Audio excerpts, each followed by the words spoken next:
आज हम शीत युद्ध के बारे में बात करेंगे। शीत युद्ध का अर्थ होता है विचारों के बीच मतभेद।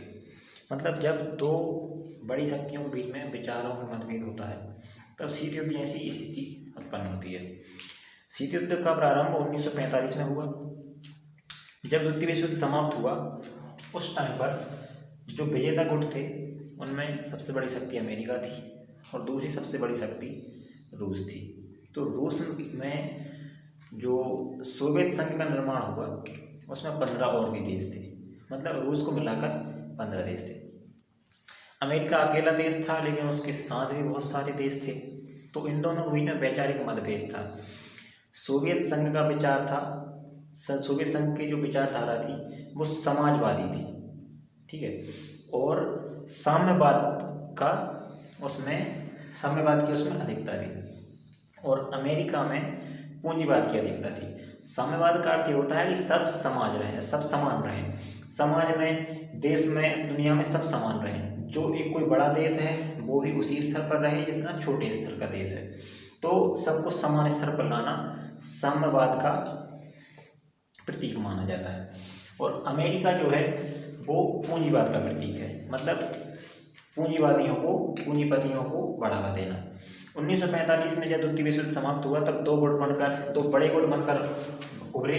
इसमें से एक रूस था और दूसरा था अमेरिका। शीत युद्ध का प्रारंभ हुआ 1945 में। जाहिर सी बात है कि जब विश्व युद्ध का समापन हुआ तब दो ही बड़े राष्ट्र प्रमुख रूप से बचे थे, उसमें एक अमेरिका था, एक रूस था। तो शीत युद्ध का प्रारंभ हुआ 1945 में। अब एक बात समझिए, 1945 तक विश्व में बहुत सी बड़ी शक्तियां थीं। उसमें गुट थे लेकिन सिर्फ दो गुट नहीं थे। गुट निरपेक्ष राष्ट्र नहीं हुआ करते थे। उस टाइम पर कोई ना कोई देश किसी न किसी गुट में सम्मिलित था या फिर किसी न किसी का गुलाम था। जैसे उस टाइम पर जापान एक अपने आप में शक्तिशाली राष्ट्र था। रूस भी एक शक्तिशाली था लेकिन उसका संघर्ष जापान से चलता था। अमेरिका अपने आप में शक्तिशाली राष्ट्र पहले से ही रहा है। यहाँ यूरोप में इंग्लैंड जो ब्रिटेन है उसके अलावा भी जर्मनी, फ्रांस, पोलैंड ऐसी बड़ी बड़ी शक्तियाँ थीं जो कि शुरुआत से ही हैं। तो पहले ध्रुवीकरण तो नहीं हुआ था लेकिन फिर भी अपने अपने क्षेत्र में हर कोई बहुत मजबूत था। लेकिन द्वितीय विश्व युद्ध के बाद सिर्फ दो देश बचे।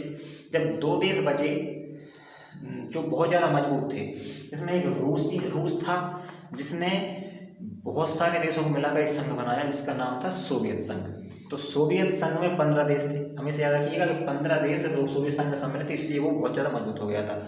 और सोवियत संघ के अंदर 15 देश जो थे वो सिर्फ सैन्य शक्ति के अनुसार ही नहीं बल्कि आर्थिक, सामाजिक, सांस्कृतिक हर क्षेत्र में एक दूसरे संग मिलकर काम करते थे। अमेरिका जो अपने आप में पहले से ही बहुत मजबूत था कि उसमें 50 राज्य, संयुक्त राज्य अमेरिका, उसमें 50 राज्य सम्मिलित हैं। उसके अलावा उनको यूरोपीय कुछ देशों का भी समर्थन प्राप्त था। तो शीत युद्ध में क्या हुआ कि अमेरिका और रूस दो बड़े देश उभर कर आए द्वितीय विश्व युद्ध के बाद, और उनके बीच में ये जंग छिड़ी हुई थी कि दुनिया को पूरी तरह से मुट्ठी में कौन करेगा। मतलब पूरी दुनिया पर एक छत्र राज, जैसे कि सुपर पावर कौन बनेगा। अब शीत युद्ध होता क्या है हम उस बारे में बात करेंगे। शीत युद्ध का मतलब होता है वो युद्ध जो रणभूमि में न लड़ा जाकर मनोभूमि में लड़ा जाता है, जो कि हथियारों से न लड़ा जाकर विचारों से लड़ा जाता है, जो बल से न लड़ा जाकर छल से लड़ा जाता है, उसे हम शीत युद्ध कहते हैं। शीत युद्ध में एक भी गोली नहीं चली लेकिन फिर भी लाखों लोग मारे गए। अमेरिका और रूस के बीच की आपसी रंजिशों के कारण पूरी दुनिया में बहुत ज़्यादा हाहाकार मचा। शीत युद्ध एक ऐसा युद्ध था जिसमें दो देशों ने पूरी दुनिया को अपनी मुट्ठी में करने के लिए हर एक देश का इस्तेमाल किया। शीत युद्ध वो युद्ध है जो दिमाग से लड़ा जाता है। इसीलिए कहा जाता है कि बलवान से ज़्यादा शक्ति बुद्धिमान में होती है। तो 1945 के द्वितीय विश्व युद्ध के समापन के बाद शीत युद्ध का आरंभ हुआ जो कि रूस और अमेरिका के बीच में लड़ा गया।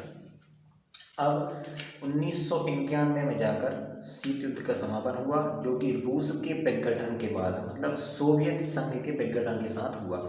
सोवियत संघ जो है उसमें बहुत सारे देश थे, 15 देश थे उसमें, जो जिसमें ज़्यादातर यूरोपीय देश थे।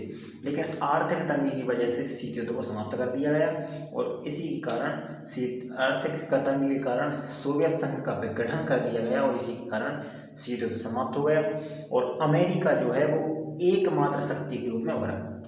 विश्व में आज सुपर पावर के नाम से अमेरिका जाना जाता है, क्योंकि उसके सामने ऐसी कोई शक्ति अब है ही नहीं।